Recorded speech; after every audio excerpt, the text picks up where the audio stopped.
covering the stories that impact your life, your town, your state, and your future. This is the Means Report with your host, Brad Means.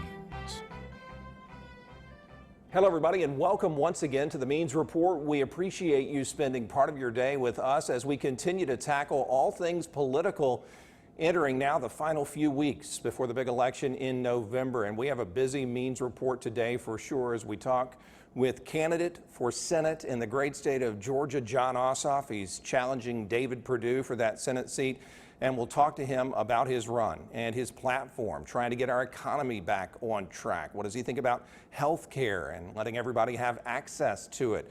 What about crime in our country and what we can do to reduce it? So many topics to tackle in just a short, 22 minutes or so. And so we'll get right to it, and we're grateful to our special guest today, Jon Ossoff, joining us now. Thank you, Mr. Ossoff, for your time. I know you're busy on the trail, and we appreciate you.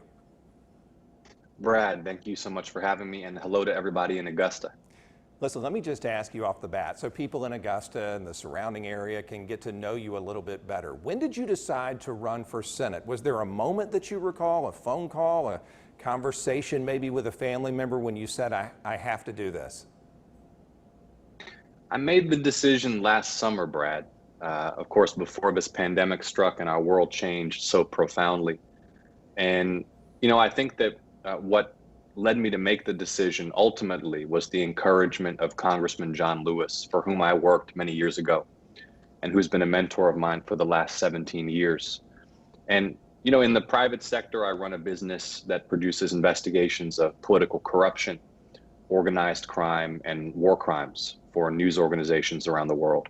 And I'm passionate about fighting corruption and exposing the abuse of power. And that's the same passion that propels me now to seek office, because the corruption in American politics is out of control and it's infected both parties. It's destroyed our political system.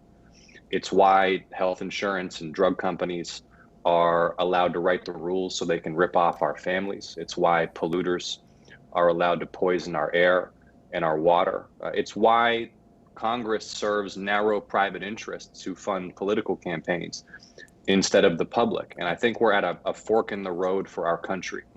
And I humbly offer my leadership to the people of Augusta and the surrounding areas and the people of the state. What about the incumbent, Senator David Perdue? Do you think he's doing a bad job overall? I think Senator Perdue is the embodiment of everything that's wrong with Washington. I mean, this is a man who sells meetings for corporate PAC checks. He was aggressively trading vaccine and medical stocks early this year, while he was telling us that the risk from this virus to our health was low, while he was insisting the impact on economic growth would be little.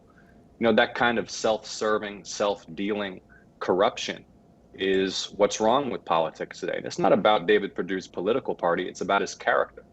You know, responding to a public health emergency and being honest with the people about threats to our health and prosperity, these are basic functions of government and basic responsibilities of the leaders that we entrust with this kind of power and authority. And he wasn't level with us about the threats that we face. They dragged their feet, they denied what was going on, they sent mixed messages, politicized the response, didn't allow the public health experts to lead.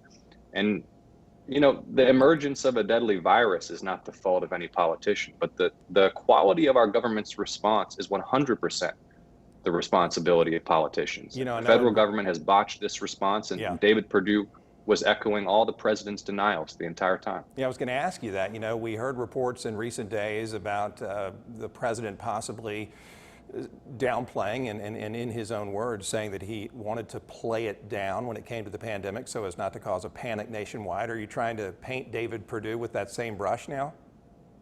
I don't need to paint David Perdue one way or the other. His own words speak for himself. I mean, just like President Trump, David Perdue was getting briefings on Capitol Hill behind closed doors about the reality of the threat and how dangerous this virus was. But out in public, what he was telling the rest of us was that there was not going to be a significant uptick in cases, that the risk to our health was low, that the impact on economic growth would be little. I mean, Brad, those are his own words.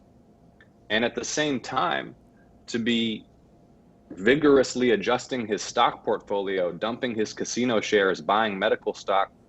What's that all about? I mean, we deserve better than this. Yeah, you don't think it looks good?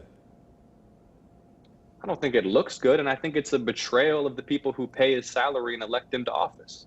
Let me I ask mean, let me just put it this way, Brad, if I Sure. might. We could even forgive incompetence, but self-dealing in the midst of all this, lining his own pockets while this virus bore down on us, and he was telling the rest of us that there was little to worry about. That's deeply wrong.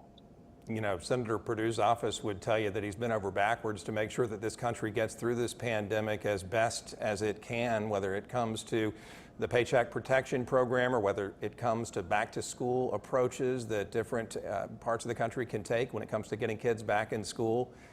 You're not buying it, though. Well, let's talk about school reopenings. I mean, this is what they always do in Washington, Brad. They don't plan ahead.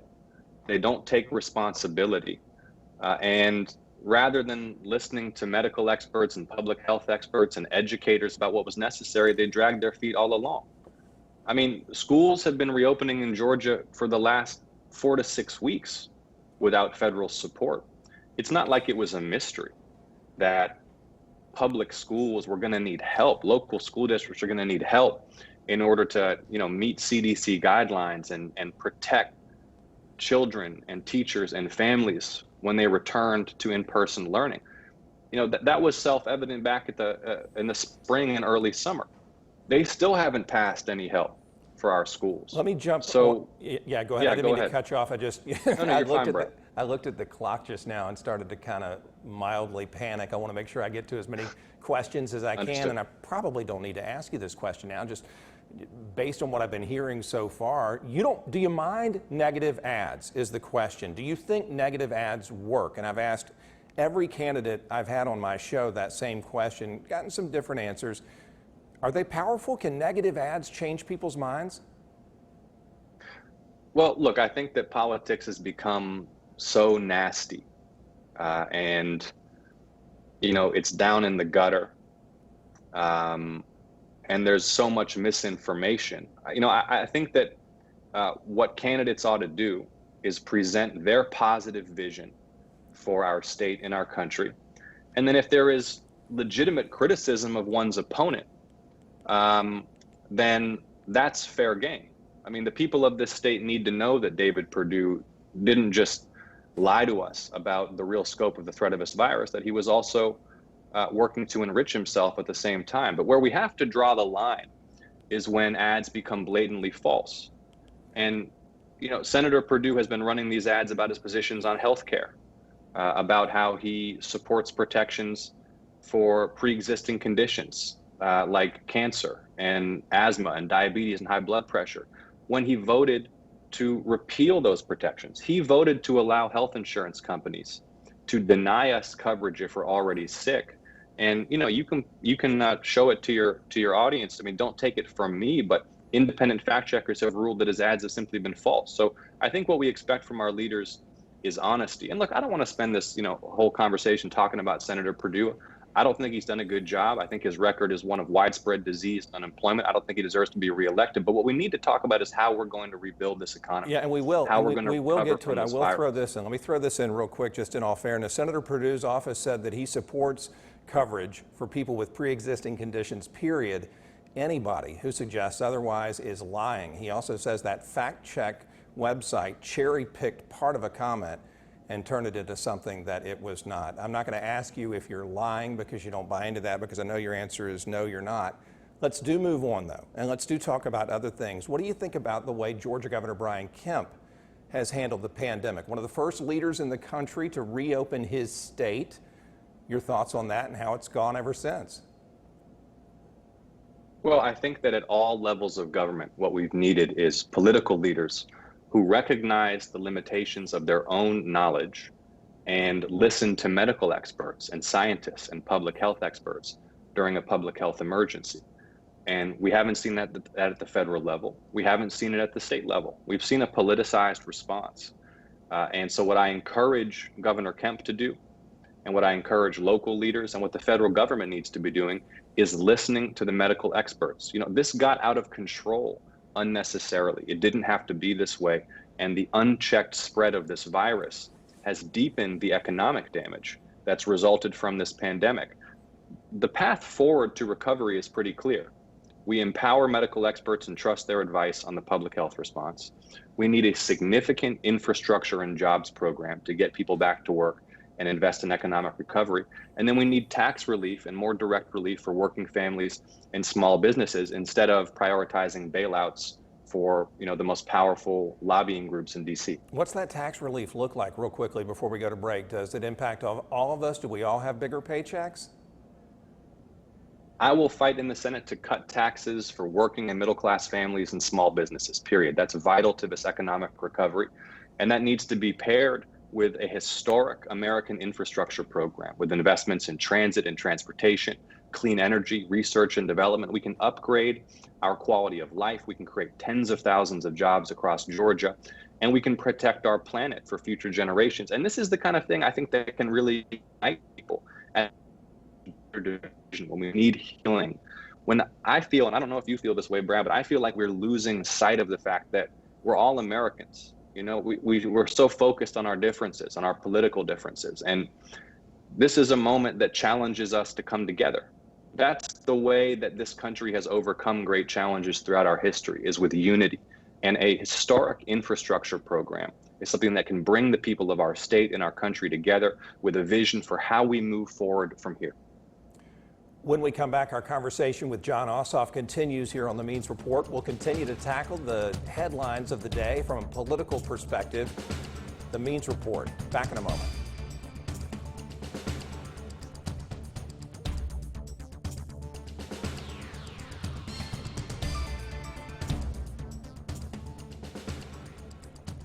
Welcome back to the Means Report. Our conversation with Jon Ossoff continues. He is the Democratic candidate for one of Georgia's Senate seats, challenging incumbent David Perdue. Mr. Ossoff, in our first segment, you mentioned the need to listen to our healthcare leaders and heed their advice as our reopening continues. What about those frontline workers in our hospitals? From where you stand, are they getting everything they need right now?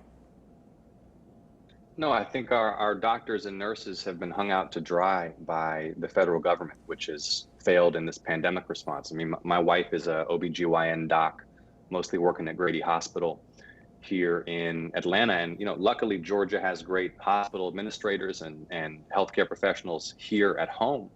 But they weren't getting what they needed from the federal government. There was these huge PPE shortages right off the bat, all kinds of mixed messages. And even more important than that, the fact that the federal government botched the pandemic response and let this virus spiral out of control is why the burden on our hospital systems and on our healthcare workers has been so much more serious and so much more dangerous than has been necessary. But look, I think that Georgia's doctors and nurses are the heroes. One of the things that I want to do to make sure every Georgian has access to great healthcare is expand the U.S. public health service so that we can recruit and train and deploy more highly qualified healthcare professionals who can go out into underserved communities and rural areas in Georgia where there's a real shortage of doctors and provide preventative healthcare services, urgent care, pediatric care, mental health services, addiction treatment. We need to build more clinics to serve areas of our state where we've seen these rural hospital closures. We need to expand Medicaid to make healthcare more affordable. We need to crack down on price gouging by pharmaceutical companies. I mean, we're getting ripped off left, right, and center. Folks are having to choose between making the house payment or the rent and affording the medicine they need. And it just doesn't have to be that way. So there's a lot of work that we can do to make healthcare affordable and accessible for everyone in Augusta and the surrounding areas and across our state. Let me do this real quick, and you just try to answer as succinctly as possible regarding the pandemic. This is uncharted territory. We've never had a pandemic in our lifetime like this before. What are one or two things you would have done differently? Heck, I was thinking about Augusta's mayor. He shut this city down in early March to try to protect it. You had travel from nations all over the world limited or restricted early on.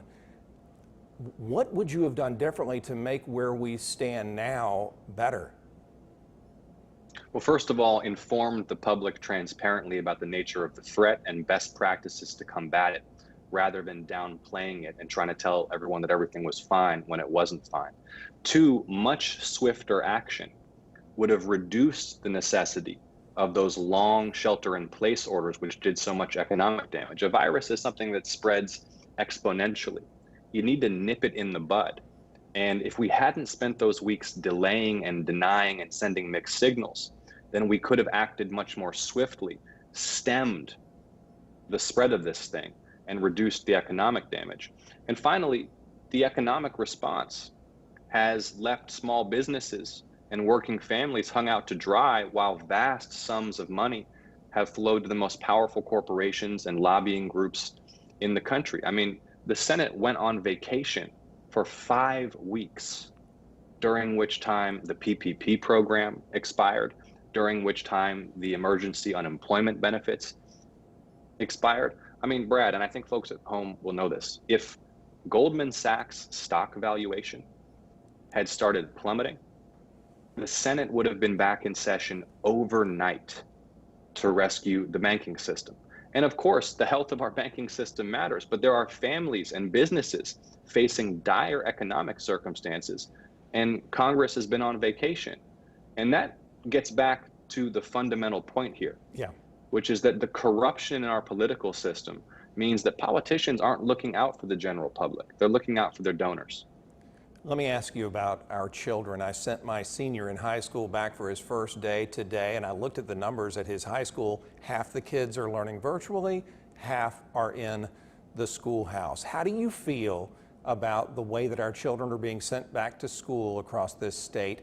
Do you think it's too soon? And what would you do if elected to help our kids and our education system?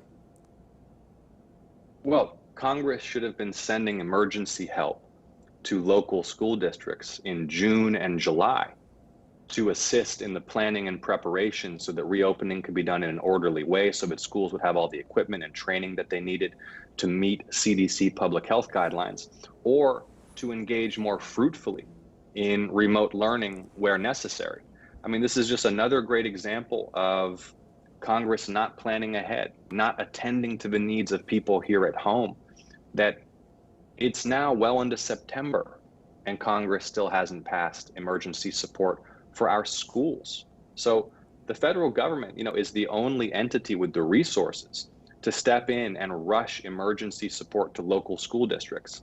And that should have happened months ago, and it was obvious it needed to happen, but they didn't get it done.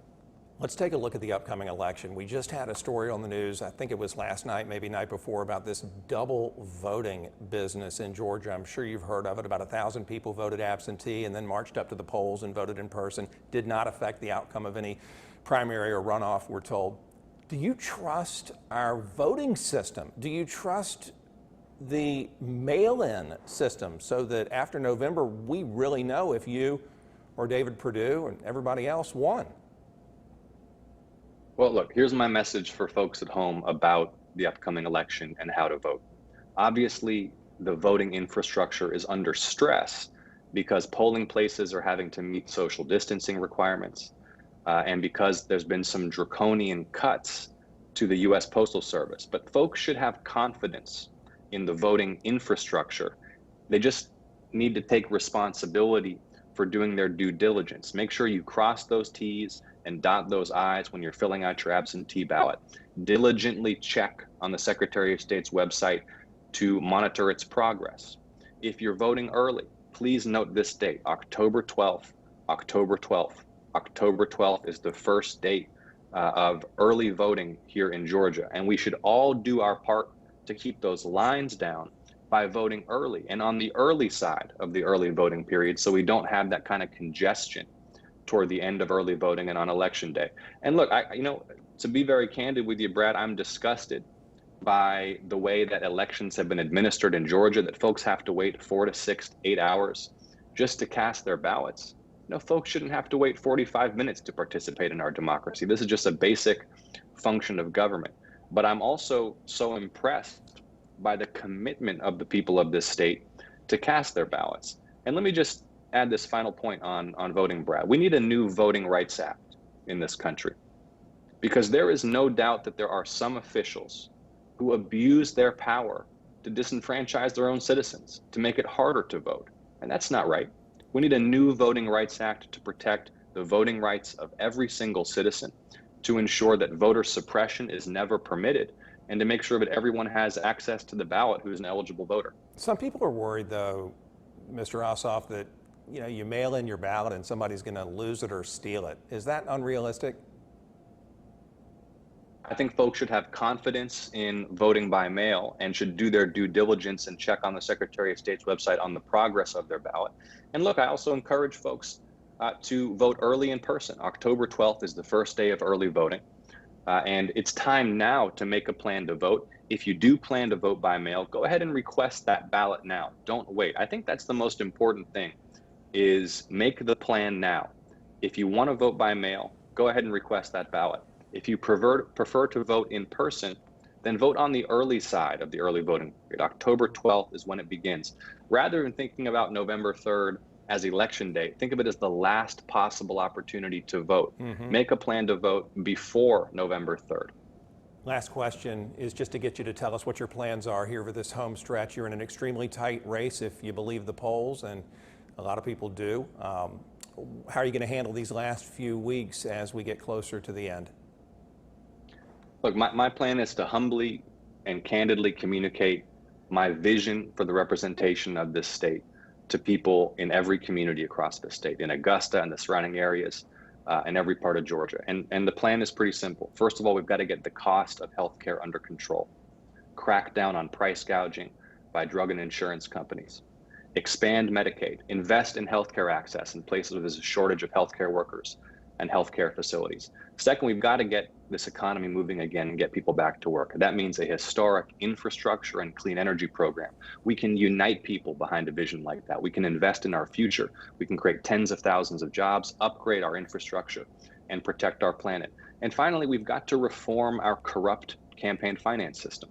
There's a reason that Congress was cutting unemployment insurance while they print money for Wall Street during this crisis. There's a reason that insurance and drug companies are allowed to rip off our families. There's a reason that they have tax incentives to outsource American jobs. It's about corruption. It's not a partisan issue. It's a systemic problem. We've got to be honest about that. And I will fight to get corporate money and secret money out of our political system so that government serves the people and not narrow private interests who buy access to politicians. Jon Ossoff, candidate for Senate in Georgia on the Democratic side of the ticket. Thank you for your time today. Be safe on the campaign trail, be healthy, and please tell your bride thank you for her service in the healthcare field. Thank you so much, Brad. Anytime, and best wishes and good health to everybody at home. Thank you so much. Jon Ossoff, our special guest.